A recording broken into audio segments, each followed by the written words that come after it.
Popped up. Left side, ranging is Cabrera. Now coming is Anderson, and interfered with, no. Into the stands, the umpire ruling Tim Timmons, and one beverage less than they had before. Wow, what's he got now? He's got mud on him and an alcoholic beverage. I think he made a good call here as he, let's see, how does this happen? It wasn't even him. Oh, wow, it's his buddy. Oh. What did it do? What was that came flying in? I'm not so sure that was a mistake, which on his shoulder. It looks like somebody may have thrown some stuff on him just to add insult to injury. I thought he rolled in the mud before he came to the game, but no, that's not correct. He got hit with some type of sub sandwich or something. Oh, now he wants a piece of it. You want to throw something there at me? We go. Well, he's the Pepsi fan of the game until he gets thrown out. Strike three.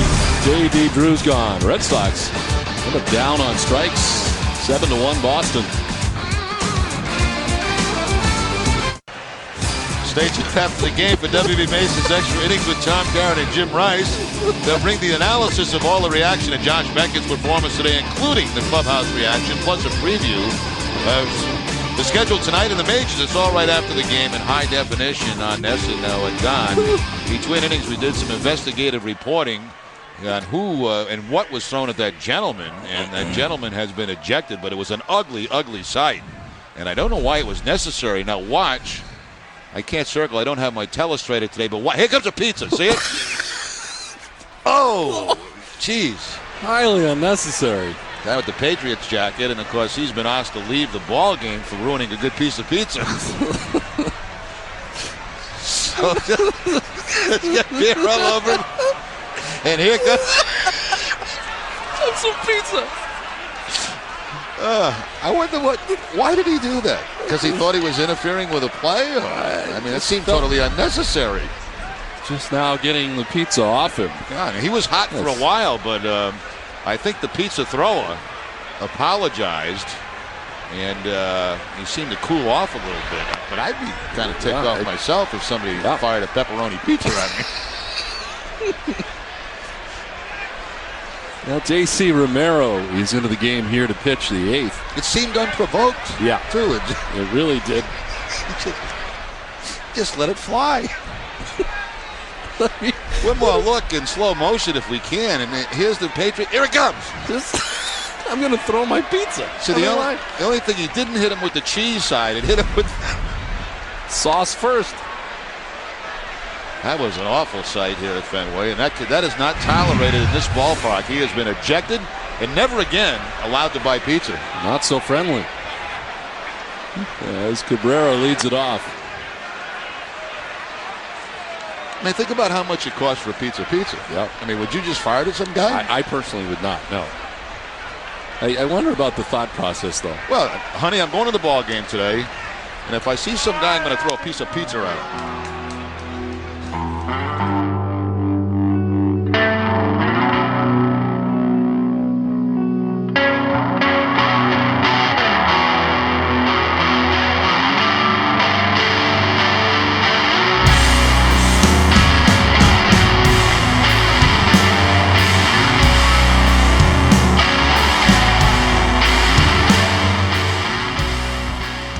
Welcome back to the Packy Run podcast. My name is AJ. My house is filthy and I'm trying to change that. La Gambina. And my name is Dan. Hopefully we have no technical difficulties where AJ has to do a ton of editing to the episode Ayot. I appreciate you looking out for me.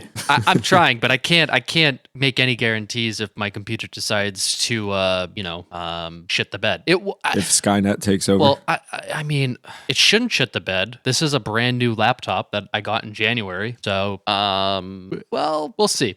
Keep our fingers crossed. And, I've got the Curb Your Enthusiasm theme queued up if we need it again. Oh, yes. Yes. Very much needed. That's always what a good meme. Top tier meme. God tier meme.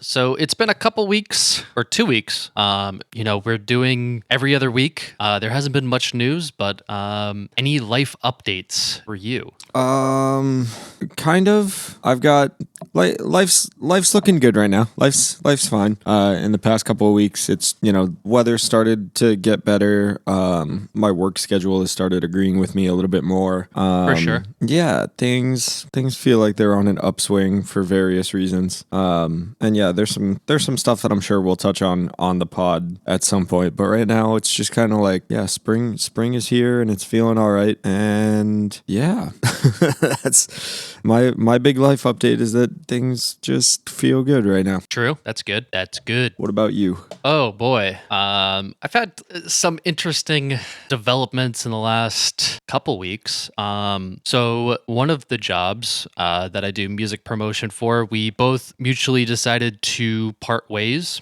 Wow.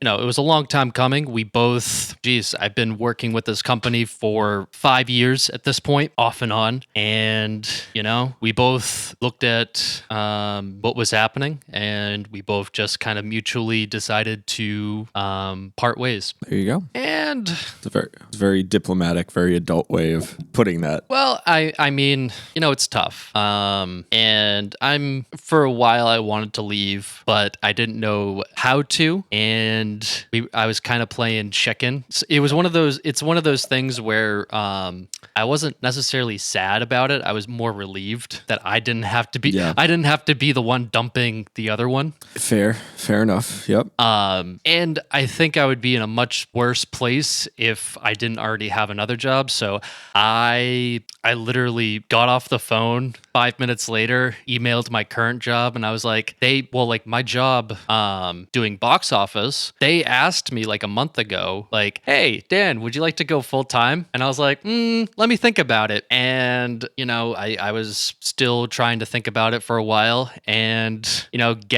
mutually deciding to part ways kind of makes it easy. Correct. Yeah. So now instead of working 2 part-time jobs, I have mostly working a full-time job. There you go. With healthcare, and I get paid days off, like paid holidays off. I get paid vacation. Welcome to the land of the adults, my friend. We are, I wouldn't say we're quite killing it yet, but I think both of us are on our way in some regard. Oh, yeah. And I'm not going to mention who I work for, but I get free admission to like pretty much all the museums in Boston, which is fantastic. I haven't been. I saw that you went recently. I haven't been to the Museum of Science in so long. What a good museum. But too many kids. Oh, if you go on the wrong day, I mean, it's like Disney World. It's packed. Oh, they need an adult day. Oh my God, go drink around the museum. Oh, that would be so much fun. I would love to do that at the Isabella Stewart Gardner Museum. Have you ever been? I have not. Yo, that place, is it Cambridge? I think I get free admission to that one too. I think it's in the Cambridge area. I went once in high school and I really liked it, but it was like the site of the whole like painting, stealing, and everything. There's a really good doc on Netflix if anybody doesn't know what I'm talking about. But yeah, no, awesome place, and the way that building is put together, I would drink wine all night and walk around and look at all the paintings. That would be awesome. Yeah, for sure.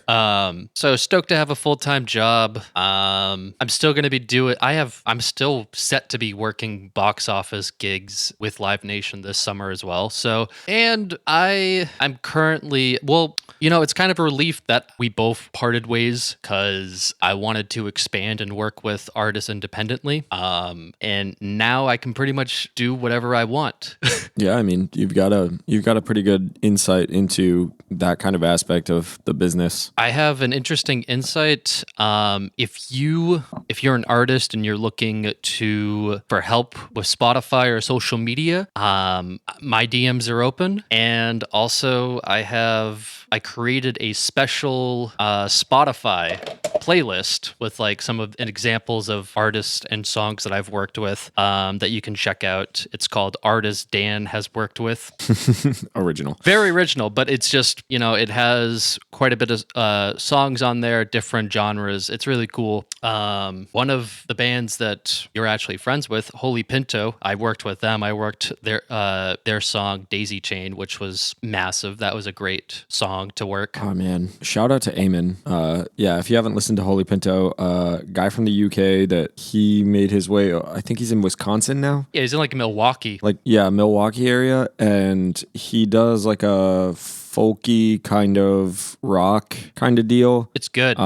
Yeah, we met him. We were working merch for our record label in Connecticut when we first met him. He played a show at the Crunch House. And yeah, good dude. I haven't been in contact with him in a while, but he and I used to hit each other up all the time. Great dude. Yeah, for sure. But those are just some of my life updates. Enjoying life. I went to the Cape for Easter. Hope everyone had a good Easter as well. Got some good stuff from the Easter Bunny. Oh man, shout out to Jesse and his girlfriend Emily from Northern Runaways. Yeah, spent Easter Sunday with them, just hanging around. We played we played Jenga, and we wrote like dares on all the Jenga pieces. So whatever one you had to pull out, you had to do the dare. Fuck that shot of tequila.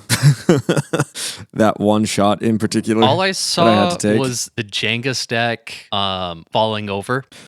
To be fair, look at that stack. Like that was a very long game we were playing. That was.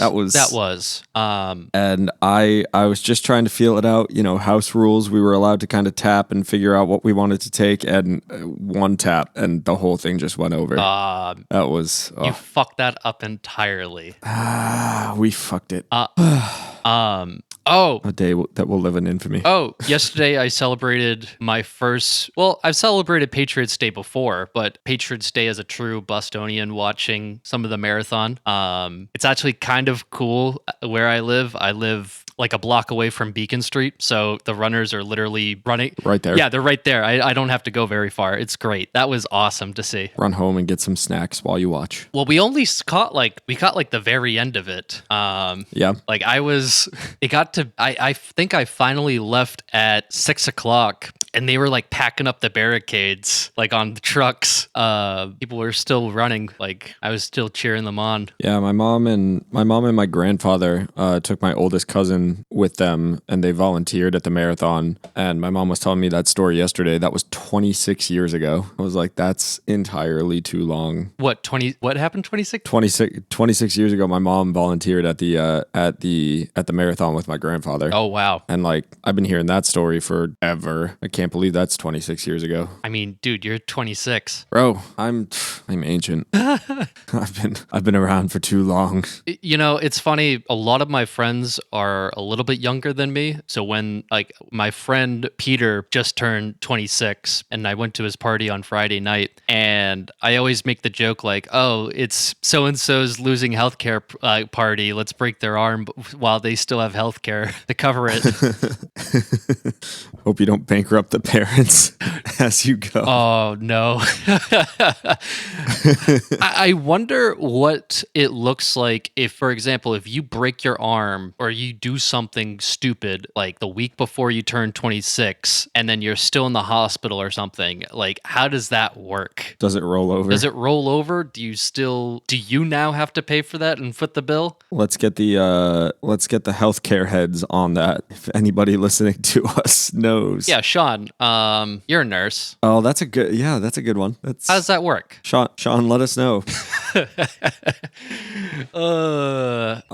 Sean is. I'm not gonna give him away, like where he works and everything else. But Sean being a recurring character on this podcast is hilarious, and I wonder if he's ever gonna get recognized for that. I hope he does. I hope so. I hope one day he gets stopped on the way. Well, on the way to work or something. Well, I mean, if we ever make this a visual podcast, sure. Oh, I don't know about all that, because then it's gonna start arguments in the friendship about who's more handsome, and we all know that it's me, but Sean will try and make an argument for himself. I thought you were talking about us, and I'm like, yeah, I need a damn haircut. I've finally gotten back to getting actual haircuts instead of cutting my own hair, and I picked the perfect time where it's been the first thing that I've spent my paycheck on every other week when I get a paycheck, and I'm feeling good. The fade is nice. Shout out to East Nashville Beard and Barber. I don't really let them touch my beard, but they faded in nicely, and oh yeah. I chopped off like a lot of my beard. I was like looking at it. I'm like, damn, this is really outgrown. Got to do something with this, especially with Easter coming up. I got to look at least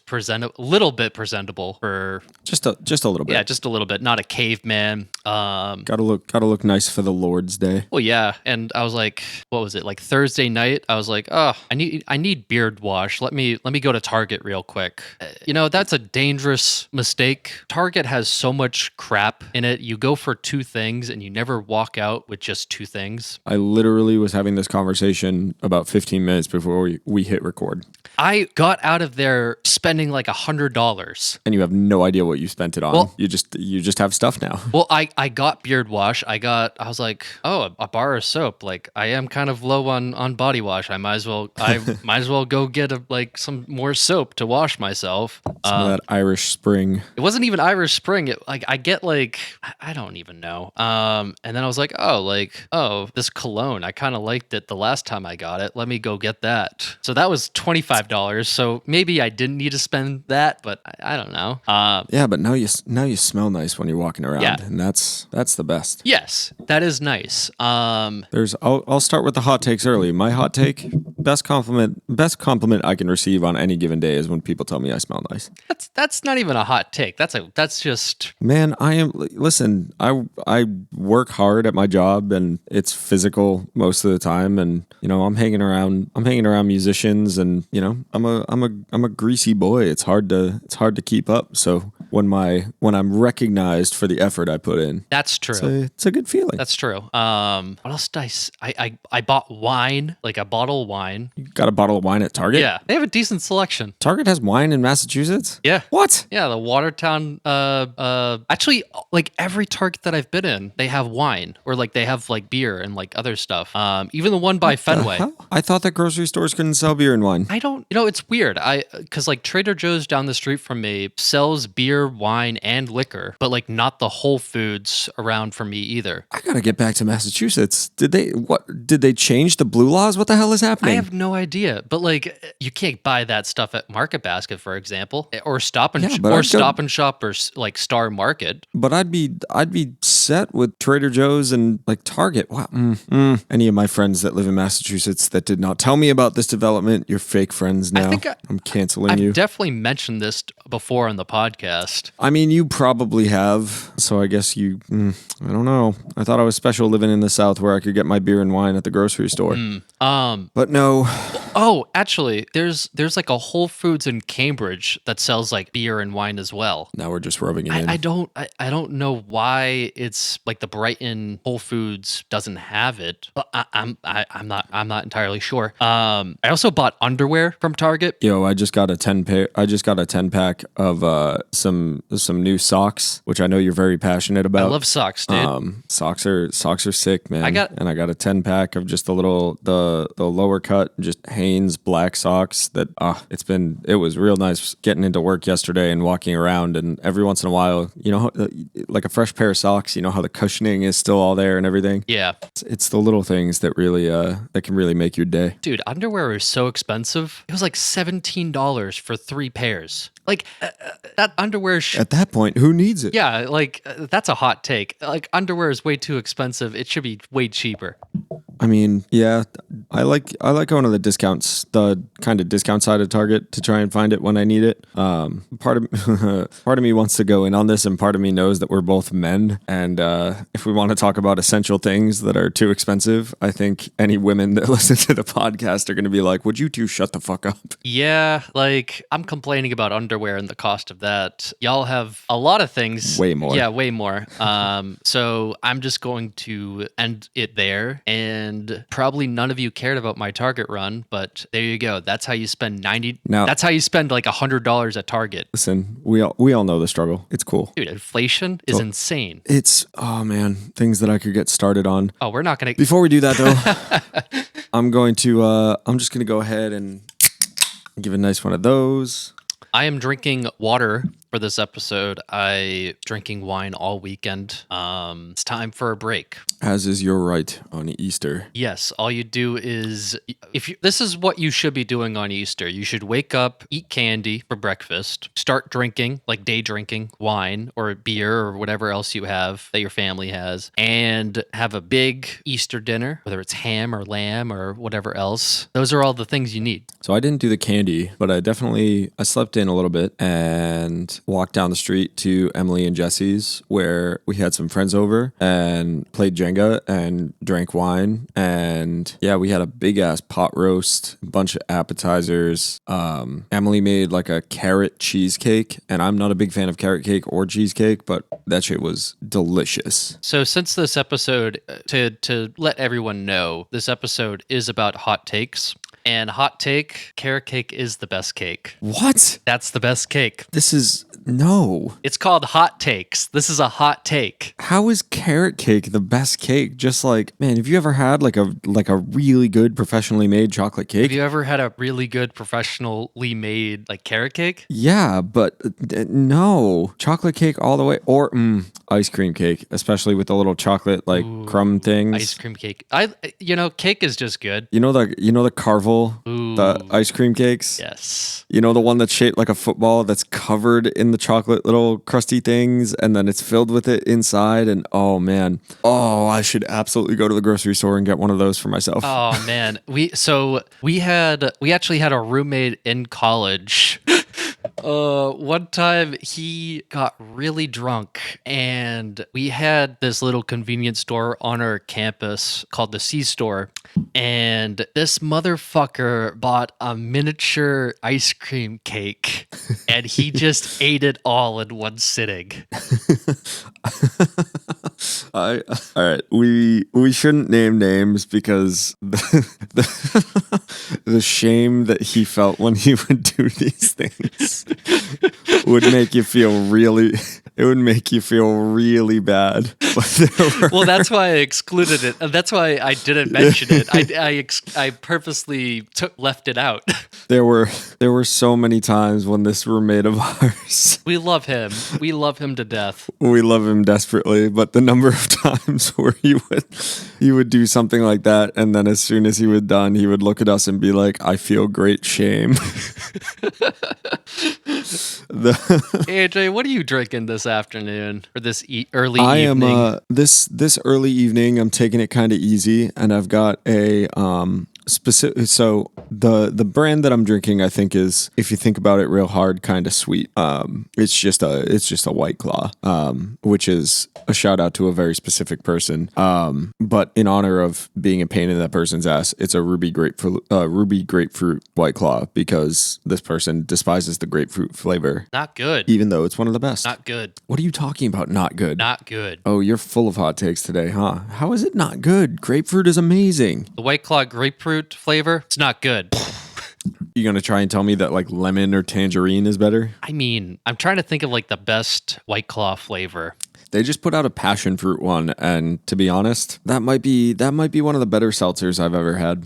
I mean, passion fruit is good. Mango is good. I can't say cherry. I love cherry flavored anything, but god damn it, it's so artificial. And usually, so I'm not big on like natural cherries, but usually artificially flavored cherry anything, like lollipop, candy, like give me something cherry flavored. Jolly Ranchers. Right.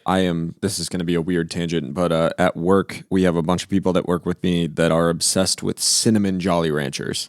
That's heresy. No, like Jolly Ranchers are supposed to be fruit flavored and sweet. Why the hell would you do it? And it's like a sweet cinnamon too. It's disgusting. they're the same motherfuckers who think Big Red gum back in the day was good. Now, hold on. No, Big Red is gross. I stand by that statement. Somewhere in Massachusetts, my mother is mad at you right now. Or hot tamales. Yeah, I never got into hot tamales. I'm on one today. Clearly. But yeah, no, I'll do artificial cherry all day, every day for everything. But yeah, I haven't tried any. Nobody makes a cherry flavored seltzer, or really. I mean, do you remember I think it was cherry wheat or something like the Sam Adams beer. I think I had that like once. It's disgusting, dude. Like artificial cherry is a delicacy, but there's certain forms that it has to take, and artificial cherry in your alcohol that's not the move. I think the best seltzer I've ever had, it's by this company called Two Robbers, and it's fruit punch seltzer. Really? And it's delicious. My favorite seltzer of all time is not even a hard seltzer. It's the Polar, the pink lemonade, the raspberry lemonade seltzer. When they had 12 packs of it at the was it ShopRite that was at the bottom of the hill at UNH? Yeah. Yeah, I would go down to ShopRite and buy a 12 pack of that, and it would be done in like 3 days. I mean, Polar makes some good spike seltzers as well. That's what I prefer. Yeah, Polar is definitely the best of all the like regular seltzers. Wait, did you just say Polar makes spiked seltzers? Yeah, they do. Yo, that sounds amazing. They're awesome. I would recommend them. My favorite flavor is the raspberry lime. Yeah, shout out to Polar. Please sponsor us. Yeah, sponsor us. We're down. Oh man, I could go for that. There hasn't been. Yeah. So. Whoop, go ahead. No, go ahead. There hasn't been a lot of news on the football front. I guess the only bit of news that we have is Malcolm Butler and Bill Belichick have made up. They talked like men, as Malcolm put it. Also, happy birthday, Bill Belichick. It's a little bit late, but happy belated birthday. Yeah, I read a couple of things about the whole Malcolm Butler situation. It sounds like they had conversations before he left the Patriots initially, and then Bill supposedly was the one that reached out to him about re-signing. And yeah, I mean, Malcolm had no plans of re-signing, but it sounds like they squashed whatever beef that they had, and he's ready to move forward, and that's really cool. Yeah. Yeah, you can tell that the NFL world is kind of struggling to find stories, because pretty much every national news outlet has just been kind of digging into the Tom Brady to the Dolphins story, which is it's boring. I just keep finding it boring the more that I hear about it. Well, it's that, or they're digging into the draft, which makes sense. The draft is at the end of this month. I think we will probably have an episode next week, maybe a draft preview of like some names to look out for. But yeah, nothing really going on. I caught a little bit of Jabril Peppers' press conference, like his introductory press conference, and man, I was really impressed with what he had to say. So I did not catch it at all. What did he talk about? He's just ready. He's really excited to be a Patriot. He wanted to be a Patriot, and they asked him, like, are you worried about like the depth on this team? And he's like, I'm just ready to work with those guys. I really like what Kyler Duggar's doing out there, and Adrian Phillips, and learning from like Devin McCourty. I'm excited to have him on the team. Somebody who actually wants to be here and work. And they also asked him if he's willing to do punt return, and he said, whatever they need me to do, I'm their guy. That's a Patriot answer right there. Yeah, and Joe Judge being with the Patriots now, like he had a really good connection, really good relationship with Joe Judge, and they asked him like, oh, is it going to be a little bit weird Joe Judge being on the other side of the ball with the offense? And he was like, oh, like, it's going to be a little bit weird, but I mean, we're still going to, I still have a good relationship with him, and we're going to work hard. Yeah, I mean, haven't been a bunch of acquisitions, but it's been acquisitions that we needed, and I think that the draft is going to be, I mean, look at last year's draft and last year's offseason. The whole narrative was about, Belichick was giving up the reins a little bit and being a little bit more collaborative with people about what was going on or whatever, and this team outpaced the expectations that pretty much all of us had for them last season. I'm not seeing, having a week to kind of cool off without worrying about, what's the next set of news going to be, who else is moving, what else is going on. Having a week to just kind of relax and think about it. It's like, I think we're set up for a decent amount of success right now. if the draft goes the way that we need it to go, even mostly the way that we need it to go, I think that we on paper have a decent enough roster to take another whack at it. And if these guys are as bought in as Pepper seems to be, and Bill Belichick continues to do his thing as head coach and GM, I don't think this is probably going to be the least hot take that we have on this episode, but like I think we're going to be fine. I think so too. Expectations for this team coming in, I would say we are still a wild card team. We're not as good as Buffalo, and I think that's okay. Like as long as we're still improving and we still see Mac Jones taking a step forward. That's all we can really hope for. This is my hot take. I think we are better than Miami, despite what a lot of people are saying. I think Tua still hasn't really proven a lot, and I think Mac is a little bit better further along in his development. Sure, Tua has Tyreek Hill and he has Jalen Waddle, but can they actually put it all together? We've seen big name wide receivers go to teams before, and they haven't worked out because limitations from the quarterback. Look at Odell Beckham in Cleveland. Yeah.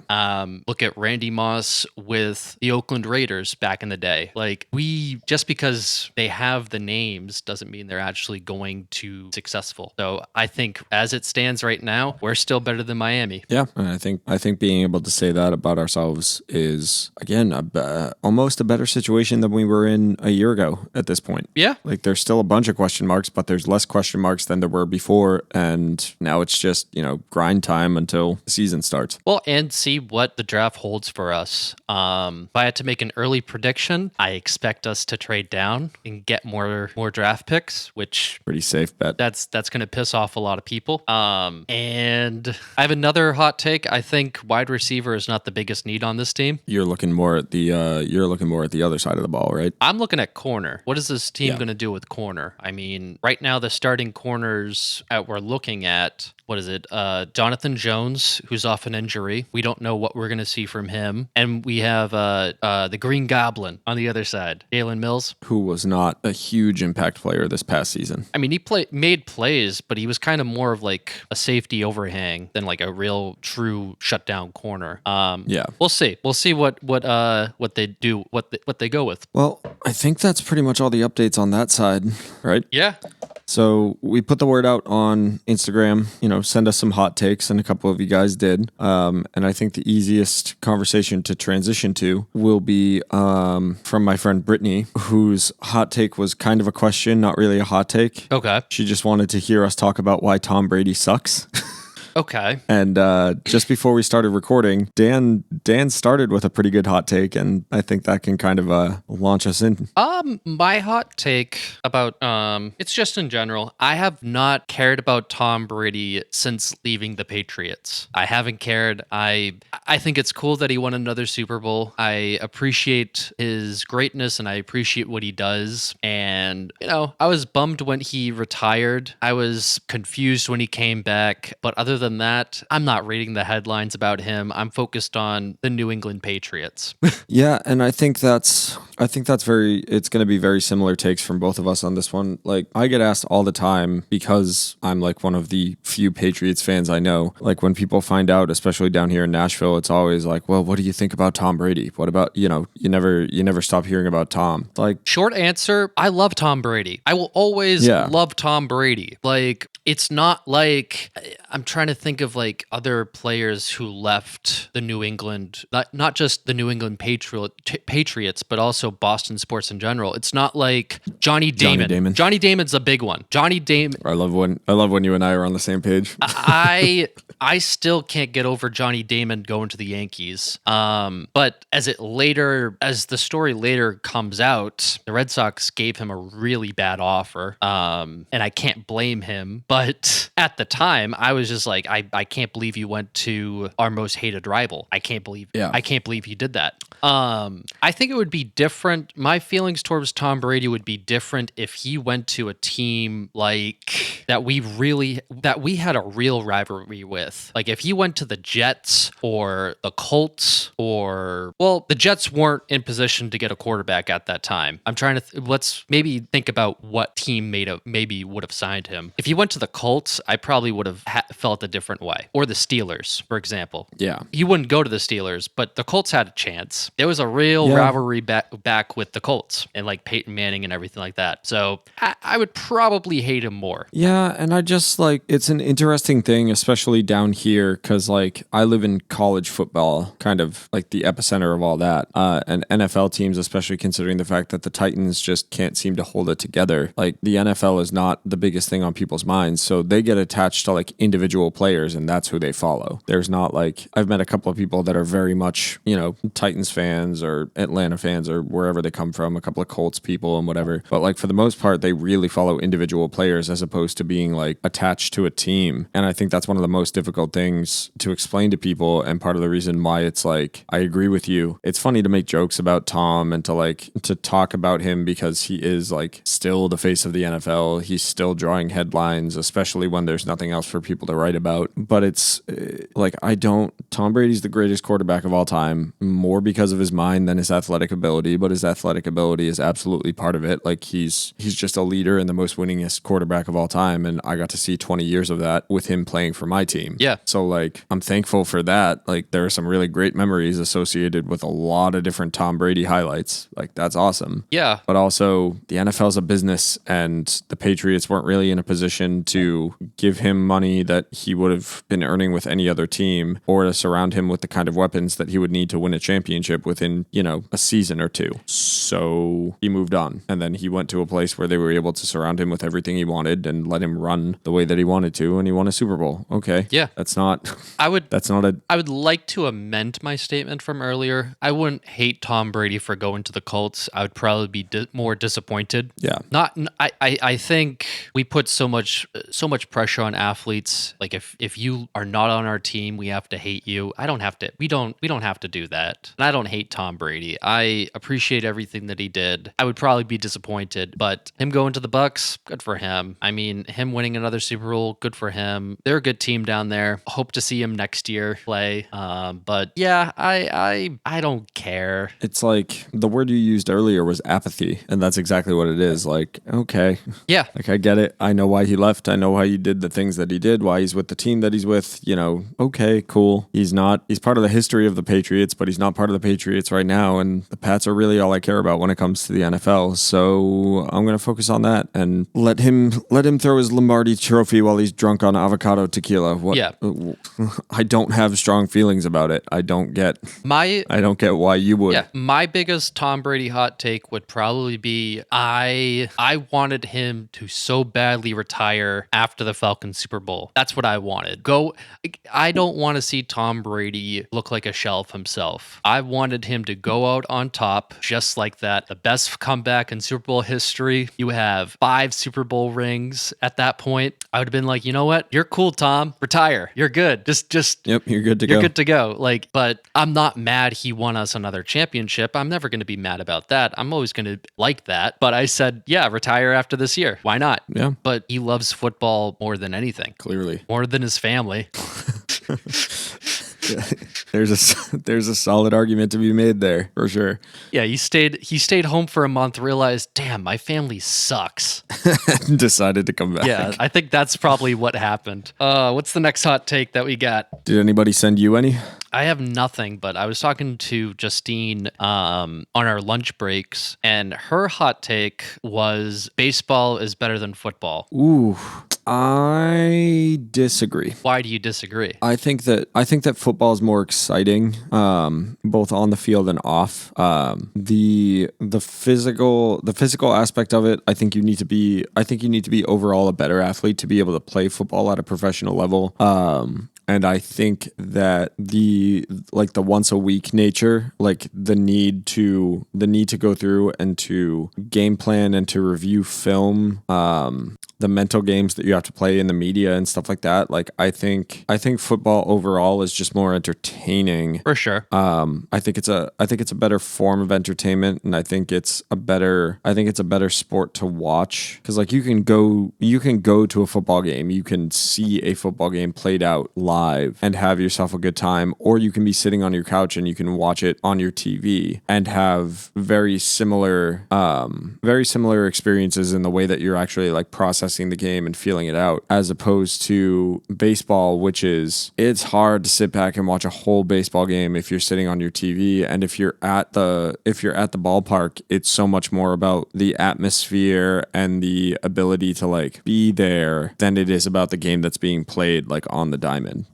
Yeah, I think football is the better overall sport, but I will concede that baseball fans, I think baseball fans are better than football fans by a long shot. I can see that. I want to know why you say that. Because baseball fans are either baseball fans because they truly like love the game, or they were like indoctrinated into it. So it becomes like, I'm not a huge baseball fan, but I am a massive Red Sox fan because that's my hometown team, and there's like a history and a lore, and like there's a way that family members and friends talk about it, or the way that they engage when they're, when the game's on in the background of the family event, or you end up going to a game with somebody. Like there's like a real connection there that's based on like a long history when it comes to baseball fans, as opposed to, I mean, how many people do you know that root for the Patriots and only started rooting for them because they were winning championships every other year? Well, I mean, most of my friends,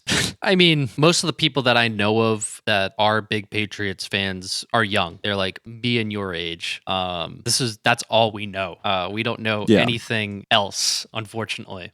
Yeah, I mean, living down here, I meet a lot of bandwagon Boston fans, but I can only think of one bandwagon Boston Red Sox fan. But I could probably name 20, 25 people that I've met that are supposedly all in on the Patriots, but it's only because, they're the winningest franchise and everything else. Well, like, that's the same way with like the Cowboys, though. Yeah, there is that. And I mean, them being called America's team and everything else, I do kind of get that. But just in my experience, you run into a lot more bandwagon fans when it comes to the NFL, because it's easier to pay attention to, and it's easier to see who's like consistent, in this case the Patriots, right? You don't get as much of that with baseball. Like if you really like a baseball team, you like it gets in your blood. I agree with you. I do agree. I prefer football over baseball. I think it's the better sport. But to play a little devil's advocate here, just for the sake of it, if you really break down baseball, it's a series of one-on-ones, like you versus the pitcher, the hitter, and that can be exciting, especially when you get like a really good hitter versus like the best pitcher in the game. And some of those moments of like, it's the bottom of the ninth and like you get a walk-off grand slam. Man, those high leverage moments are just as good as some of those moments in football. Yeah, I agree with you. Or like I just think that those moments are fewer and far between, as opposed to, even in just the past 5 years, you and I could probably rattle off a bunch of different plays that the Patriots have made, even in games that didn't necessarily matter, as opposed to baseball, where, when those moments happen, I think they might be a little bit more intense, but that's because they happen less frequently. I mean, it's a grind. Like the excitement factor is not entirely there until playoffs. Like 162 games, that's a ton of games. And the amount of energy and stamina that you have to go through to one day you're in Boston, the next day you're on a road trip to like Detroit, and then like Minnesota to Seattle, and then back to Boston all within a week. Like that's and with a day off in between all of those series. Yeah. That's insane. That's a very high turnaround. Sure, football is brutal with everything that goes on in that sport, but I think baseball deserves its due as well. That's a tough sport, and it's incredibly hard to even hit like a 90 miles an hour pitch. That's one of the toughest things to do in sports, I think. Never mind figuring out how to throw a 90 mile an hour pitch, or trying to throw that 90 mile an hour pitch at a certain trajectory. It takes a lot of skill. But again, I think that kind of makes my point, is that baseball is such a skill game. Like football is so much, can you overpower the guy in front of you? Can you run faster than the guy in front of you? Like the skill game when it comes to football revolves so much around the quarterback. And the coaching. Like the skill game is so mental in football that if you get to that level and you appreciate that level, then it opens up kind of a whole new world for for the game of football, but in reality, it's like a gladiator sport. Like most people enjoy it because like big man run fast. Yeah. Dude throws ball 80 yards. Like a lot of people just accept it on that level, and that's their entire football fandom. And then once you understand schemes and the way that they change it up at the line, things like that, like there's a lot of skill that's involved, but that skill is it's mostly filtered through a couple of players, as opposed to baseball, where every position in baseball requires a certain amount of skill and forethought and everything else. But baseball, you could argue, becomes a thinking man's game as opposed to like a capital S sport. So I think football is the better sport. I think baseball becomes better than football if you've got the time and the effort to dedicate to like knowing the difference on the pitcher's mound, or why you're swinging at one thing and not another. And yeah, I mean, a lot of that, baseball is it's slower. It requires thought. Well, it's way more analytical. There's way more. Well, that is true. There's way more. I mean, there's analytics in football for sure, but baseball has way more. It's way more analytical. I like both. I will say I prefer football over baseball. But that's just me. I like a sport with a little less games in it. I like a sport that moves a little bit faster. I think that's overall the thing, because like I said, I really enjoy the mind game of it all. Well, in that regard, if you like something that moves a little bit faster, wouldn't you like basketball or hockey a little bit more than football? Hockey is just about there. I think football wins out because the personalities and the personalities and honestly just the winningness of my hometown team. Like I think that's part of the reason why the Patriots win over. I think hockey is the most impressive sport of all of them. Like the way that just the amount of athleticism it takes to play the game of hockey is just unreal. Like watch a game and watch a goalie move within the goalie's crease. Like you're telling me that human beings are doing that? You're out of your mind. Yeah, that's pretty incredible. And yeah, it moves fast enough. And I think hockey, as far as Boston fans are concerned, also gets the edge up because when we talk about watching a sport from home, part of that is the commentating, right? And football commentators can get infuriating. But you watch a Nesson broadcast of the Bruins with Jack Edwards calling the plays, and he's a madman, but he's so entertaining. And the Red Sox haven't really had that,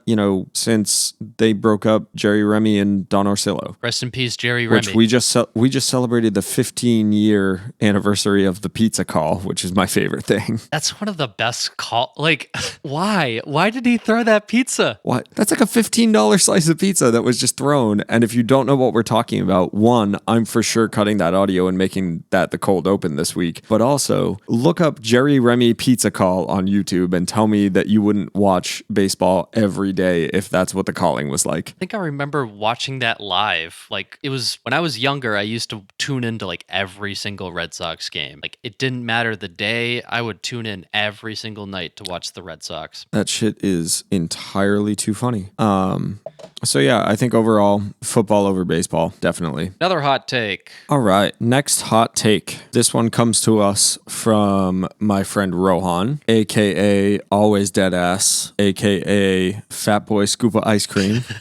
Rohan's hot take is R. Kelly is a phenomenal artist. Robert Kelly is, and I quote, "That's a bad man." So this one's getting spicy. Boy, I'll tell you what. I'll give you my take on this. What's your take? Because my take has started to evolve a little bit when it comes to things like this.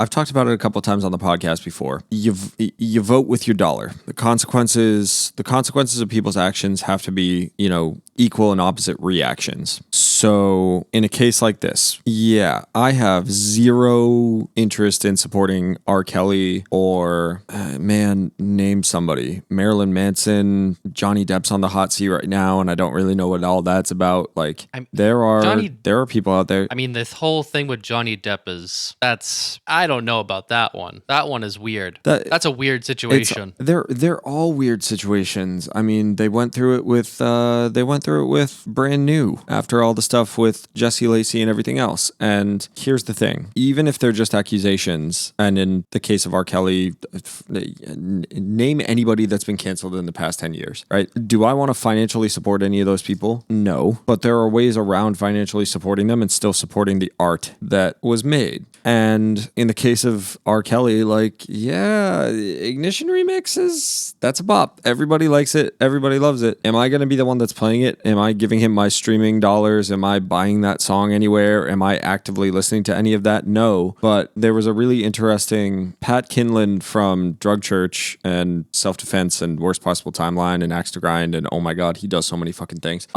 He had a really interesting kind of take on this where it was like, if the guy that builds your house is like a felon or a murderer or something, nobody talks about, burning down the house so that it can be built by righteous people or whatever. Like, that's your home. And I think it's kind of similar to the way that we process like music and art and things like that is, if those songs or if that piece of art means something to you, that's an intrinsic thing that comes from within you. And you got to figure out how to like support that feeling and find that feeling more and more. So am I going around, canceling or getting mad at people for listening to certain songs? Like I've watched a couple of those Michael Jackson documentaries. Like I'm convinced that there was something wrong with that dude and that something was very wrong. But the next time that somebody plays Thriller at work, am I going to turn around and be like, you've got to turn that off. You can never listen to that song again. No, people have memories and stuff attached to that song. That's not necessarily being attached to that person. If it is, I'm going to look at you a little bit weird, but also who the hell am I to pass judgment on you or whatever? So in the case of Rohan's take, yeah, R. Kelly, I'm not touching that dude with a 9.5-foot pole, but like R. Kelly, the artist, made hits, and there's a lot of people that have a lot of memories and a lot of attachment to those songs. I would hope that it's just to the songs and not to the man, because Robert Kelly is a fucking monster. But who am I to be judge and jury or to like put it in a public forum when it comes to that kind of thing? Fair. I don't listen. I don't give them the time of day. Especially with, his allegations are pretty fucking terrible. He is a pretty horrendous, yes. Yeah, horrendous fucking person who shouldn't see the light of day. Horrible. I don't listen to him, and I hope no one listens to those songs or his music. That's my stance on it, and I feel the same way with, I don't listen to Brand New. I don't listen to Michael Jackson. I don't listen to who else? Chris Brown. That's another one who I don't know why he still has a career. Why people still follow him. It's a tough decision, or it's tough to. I can't tell people what to listen to and what not to listen to. It's not my job to police other people. I choose what I listen to, and it's tough. It's a weird, awkward conversation. From where I'm standing, it's like, I think one of my big things with the whole thing is that I don't have the energy to put into a lot of that kind of shit outside of just deciding for myself. And I think that's kind of part of the conversation that Rohan prompted with this hot take of all hot takes. I don't have the time or the energy to worry about like R. Kelly specifically outside of deciding whether or not that's something that I want to support, which I don't. So my analog would be the thing that happened a few years ago with Brand New, where I was big mad and I felt betrayed and I felt, that was my favorite band, and you can attest better than probably anybody. Oh yeah. That band was part of my personality. Yeah. Like just so much of what that band put out and what that band like stood for me. I was like eating it and living it and breathing it. And then allegations come out and I had to sit there, and I didn't do a lot of it publicly. I didn't slander anybody or, talk too much about it in general. It was just, okay, I don't like the way that this sounds. I don't like the way that this looks. I'm not going to financially support it. I'm not going to vocally support it. I'm just like, I'm going to leave it alone. But there's still some of those Brand New songs that, I'm not listening to them daily, but every once in a while, like those songs pop in my head or something prompts me to like go to my iTunes library where I can listen to a file of that song and not, I'm not financially supporting the band by doing that. Right. But like those things meant something to me in my own personal life. So I feel like maybe there needs to be a little bit of wiggle room to be able to do something like that where you're not actively supporting something, but like that piece of art still left an impact on you. And also I don't have the energy to take to Twitter or to Facebook or whatever and, deal with stuff that doesn't directly affect me. So yeah, for sure. I mean, I remember this is so dumb. So we recently had a friend come to our apartment to stay, and they were coming to see the May Day Parade tour.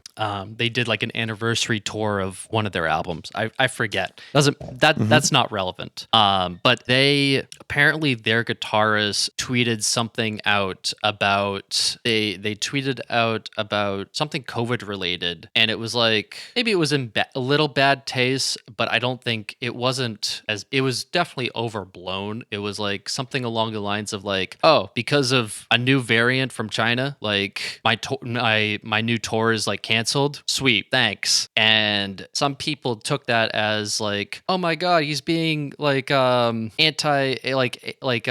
being xenophobic and like all this other stuff. And apparently in Boston, this girl was all the way came to the front row and typed into this big notes app like address the tweet and was trying to like hold it in his face. Ugh. And I'm like, you realize you're giving this band money no matter what. If you really hate what this person said and you really truly feel in your bones that like, by the way, he deleted this tweet like an hour later, and this tweet he had like a year ago. Yeah.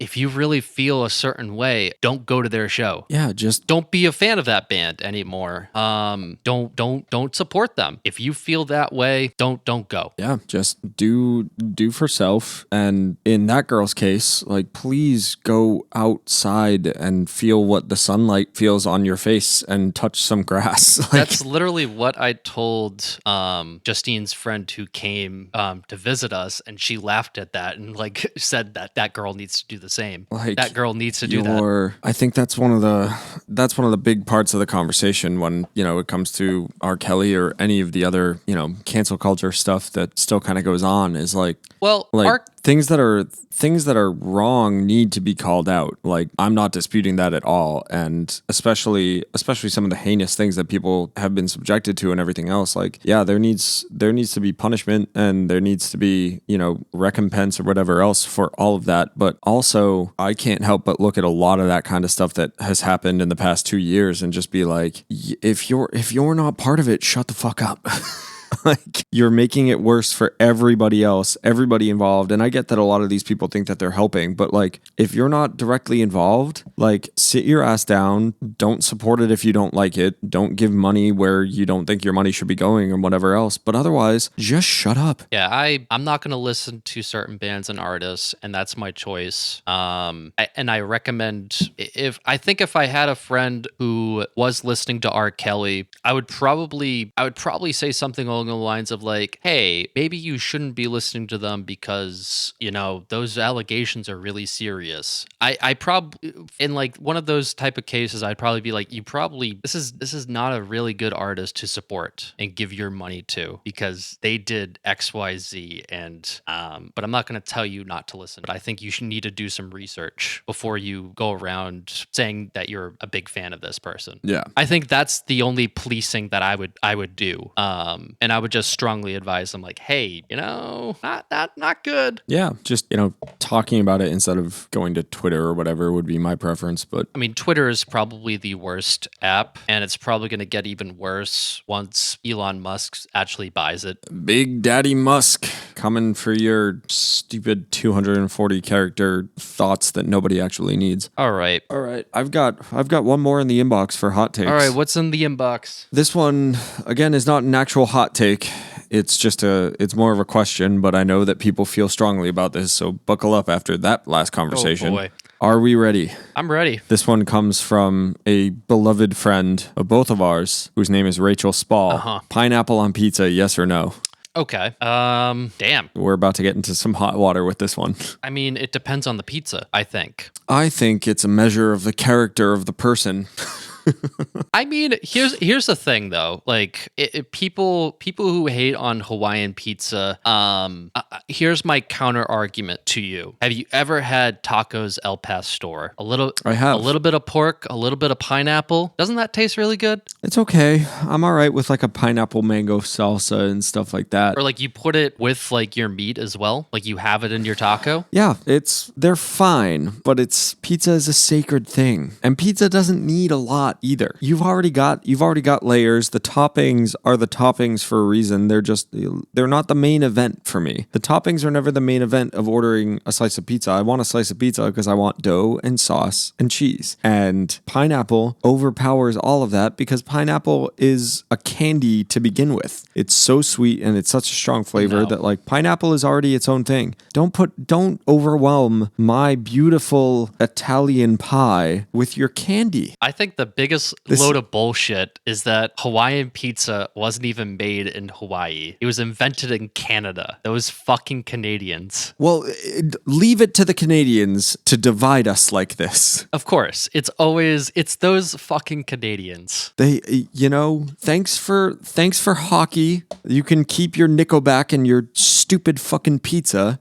It's unnecessary is my take. I think it depends on the slice. Not all slices are created equal. Do I want pineapple on a New Haven slice of pizza? No. Absolutely not. Do I want pineapple on my beloved Regina's? I would literally rather kill you where you stand. I don't think they offer that. But if they did, also I'm pretty sure that they have before. I mean, I'm okay with it. I know a lot of people hate that. Pineapple on like a New York slice? Yeah, fuck yeah, I'll get that. Yeah. Like, what's the difference between like that, like a Hawaiian pizza and El Pastor tacos? I think the difference is that when it comes to tacos, like there's a lot of variety. Like I like trying different tacos and but like there's a lot of variety with pizza. I know that there's a lot of variety with pizza, but most of that variety I detest it. I want like 9 times out of 10 if I go to a new pizza joint, the most that I'm getting on a slice of pizza is pepperoni because I like having that baseline of like how does this compare to every other pizza that I've had. Whereas tacos I'm less invested in.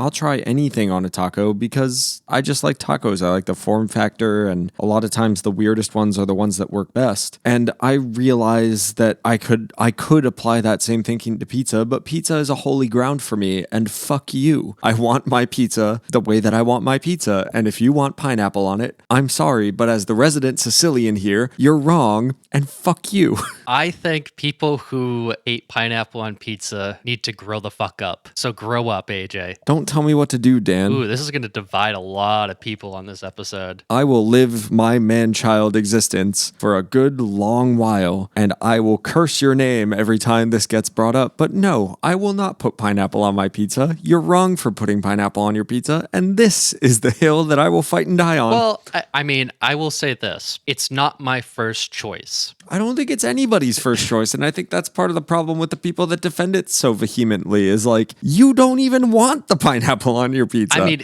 you're just trying to make the argument. I mean, it's Justine's first choice. Well, you're my best friend, and I'm not going to tell you what you need to do, but I think if that's her first choice, Dan, do you have other options? Do you have anywhere else you can go? Do you need to come down to Nashville with me? Oh, stop.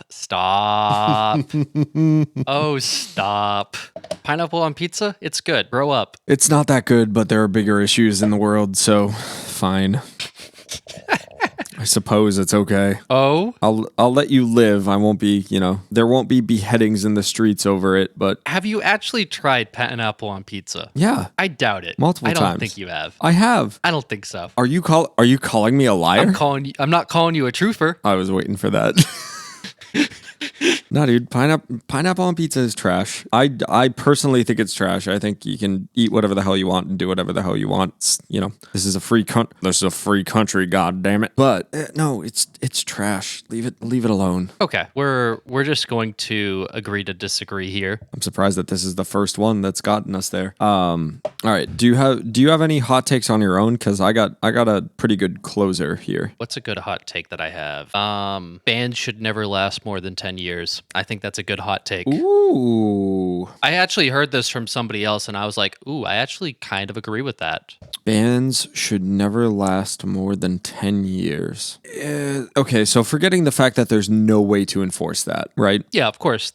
You could never enforce that. But like, I'm not mad at that take. But like, let's think of like some of the greatest bands of all time. Let's think of the Beatles. Maybe not 10 years, but I think it was around 10 years. Led Zeppelin, they lasted around 10, 11 years. We have Nirvana, less than 10. I'm trying to think of like other great bands that we hold in high regard. You can say the Rolling Stones, but can you say the Rolling Stones discography is better than Led Zeppelin's or the Beatles? You'd be lying. You would be lying. I think bands coast after a while. They hit their peak and then it's just a sharp decline. There are some bands that they did it fine. I think, like, for example, Aerosmith had a great comeback in the 90s. That is one example. But for how many good bands that have lasted for 40 years made a comeback a couple decades later on? I think that I mostly agree, because so much of what has made good music is urgency and that feeling of like you get your shot and you're not guaranteed a shot after that, so you kind of have to bring your A game. And bands not lasting more than 10 years, that I can see where that's to the benefit of the art and the artist for sure. Yeah, I think it comes down mostly. I think it mostly comes down to that urgency aspect of it. Like, if you've only got this small window of time, you're putting everything out on the table. And yeah, I mean, I would be sad to see certain artists go, but there is so much of an argument so often about the earlier work being the better. Okay, Yeah, interesting. I'm not mad. yeah. I mean, I appreciate like a band like the Wonder Years, or I'm trying to think of like another band that has been around for a decade. I mean, there's not many bands that make it the 10-year mark. That's the thing. It's tough. Being in a band is hard. I think what it ends up doing is handcuffing a lot of the ones that need that time to grow and develop. But it also forces everybody to bring their A game in a way that they don't necessarily do in the age where, within a week you can put together something, and it's an interesting one to dissect. Well, maybe a future episode we can dissect it a little bit more. Can probably compare shorter-lived bands to longer-lived ones. There's ideas there. Yeah, for sure. There's a way that we could do something. What is your last hot take? My last hot take is asking you for a hot take, and I've got one locked and loaded. But I want to hear, if I walked into the room right now and I put a handgun to your head. Oh boy. And said, name the best album ever, period. No discussion, no anything. Name the best full-length record that you can right now, regardless of whether or not it's a classic or anything. Like, there are no rules. Name the best record that you can think of off the top of your head. Fuck. Are we talking about like impact? Are we talking about? We're talking to you, like intrinsically from your core, the best album that you can think of all of the music you've listened to. What's the best album? I think one that jumps off the page immediately is Nevermind by Nirvana. All right. That's one that jumps off the page. So your gut instinct is Nevermind. I don't think I expected that from you. I think just based on, if you look at the core songs of that record, I mean, I got like a CD of it at Savers recently, and I was like, let me just drive around and like listen to this. And I mean, you got the hits, you got Smells Like Teen Spirit, you got In Bloom, you got Lithium, you got Come As You Are. I mean, you have different moods moods, different feelings on this record. It's poppy, it's heavy, it's punk. It has a ton of influence on everything that went beyond. I like that answer. I like that answer a lot. That is kind of a hot take. Like if you had to remove every other album, just pick one right now without thinking. Nevermind's a good answer. I mean, it's an all-time classic. I think it's one of the greatest albums I've ever written. Maybe not the best, maybe not the greatest album of all time, but it's certainly like that. That's like a quick answer. There you go. My answer, same question. Somebody bursts in the door, puts a gun to my head. Name the greatest album. My answer would be Bleed American by Jimmy Eat World. Interesting. Now that's a record I don't think I've fully given a sit down listen to. Like I think I've listened to it in passing, but not used my active listening skills on that one. Well, I would give a very similar answer to the one that you just gave. I'm not sure that it had the impact that Nevermind had, but it covers a lot of different moods, a lot of different emotions, a lot of different sounds. The punk influences are all over it. The like post Nirvana, pop rock, post grunge kind of deal is like definitely has a presence. Production wise, it was one of the early like hybrid. Pro Tools was really just becoming a thing, so digital production was really big, but also you can tell that it was recorded to tape. So you get this beautiful mix of like everything that was pre 2000 and everything that we've experienced up until now. Like I genuinely think that's one of the best rock records that's ever been written or produced. And it's interesting that Jimmy Eat World hasn't had like a hit the way that they had with The Middle since that album, but they're still one of the bigger touring rock acts in the world. Like, so the impact is there at least a little bit. And yeah, I think it's really smart lyrically. It's really well put together. It never goes too hard in the like prog metal shreddy kind of post-punk, but it's also not like it's not super heady like political or anything pre-punk. Like it's this great mesh of everything that made alternative music like an actual genre in the late 90s, early 2000s.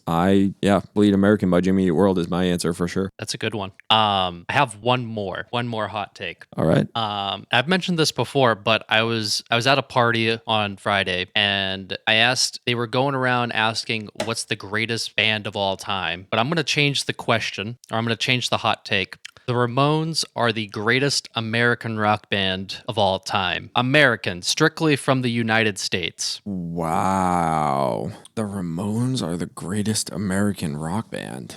Well, what's your argument? Why are they the greatest American rock band? I think they had the hits, they had the longevity, they had the influence on all the other rock bands that came after it. They invented punk as a genre. I mean, they popularized it for sure. And just their whole style, everything. They had the songs, they had the look, they had the influence. I think they're the best American rock band of all time. I can't really think of an argument for that one. I'm not sure. I'm not positive that I agree with you, but I also can't think of a greater American rock band than the Ramones. You might have got me. I think there's an argument to be made because so much of what was so cool or so interesting are bands that I would name above them. None of them are from the U.S. Okay. Yeah, it's a pretty specific hot take because Led Zeppelin is better than the Ramones, Beatles, Queen, The Who. I think the Ramones are better than AC/DC. I think I could make that argument too. Interesting. That's just my opinion. I think you could argue Nirvana. Beach Boys are up there, but the Beach Boys they're one of those bands that they hang around too long. Yeah, I think that we might have to save that hot take until we can both do some research and we can go head to head. But for right now, I think you win the game of hot takes. I got the ultimate trump card. That's a pretty damn good hot take. The silence. The silence. Yeah, the gears are turning, but I'm not coming up with anything quick enough that I can argue with it. So you win. Well played, Mr. Mayotte. Well played. Okay. I think with that being said, this is a good time to end it here. Yeah. What do we got for recommendations? Recommendations this week for me, I have been all in recently listening to this band, No Pressure. Good band. No Pressure, vocalist from The Story So Far, I believe. Parker Cannon. Yeah, very, if The Story So Far and A Loss for Words and a lot of the kind of more modern crop of pop punk bands are called hardcore tinged pop punk, No Pressure is definitely pop punk tinged hardcore. Still very melodic, but a little bit more aggressive than some of the other, pop punk hardcore adjacent crossover type bands. Really enjoying No Pressure and still digging into that Drug Church LP, and Military Gun has definitely become a favorite this year. They've gotten those bands for sure, but but definitely No Pressure has been on pretty constant repeat. I'm really enjoying that band. So go check out anything by No Pressure. For sure. Definitely a good recommendation. My recommendation for this week is an album by Slaughter Beach Dog. Slaughter Beach Dog is Jake and Ian from Modern Baseball. So 2 side projects this week as recommendations. I've been listening to At the Moon Base. This is their 2020 album that they came out with. It's more indie. It's more little folky here and there. Modern Baseball was very pop punk and emo. This is more driven towards indie rock and more indie rock. There's in here influences of like power pop and I would say some Velvet Underground here and there, but it's really good. It's a fantastic record to just drive around in. Nice. All right. Well, you guys know the drill. If you've made it this far, make sure to like the podcast, rate it, subscribe, share it with a friend, follow us on our socials. It's at Packy Run Pod on Instagram and Twitter. Share us more of your hot takes. Slide into the DMs because they're always open. And maybe we'll probably do another future episode like this with hot takes. Yeah, get you guys a little bit more involved. Shout outs to our friends that responded and to those of you that still listen, especially this far in. Yeah. We appreciate you guys. We love you guys. You're the best. You're the best. Pack your Run Pod forever. All right. We'll talk to you guys probably next week. Yeah, we got the NFL draft to do a little bit of a preview on. So we'll talk to you then. Bye-bye. Bye.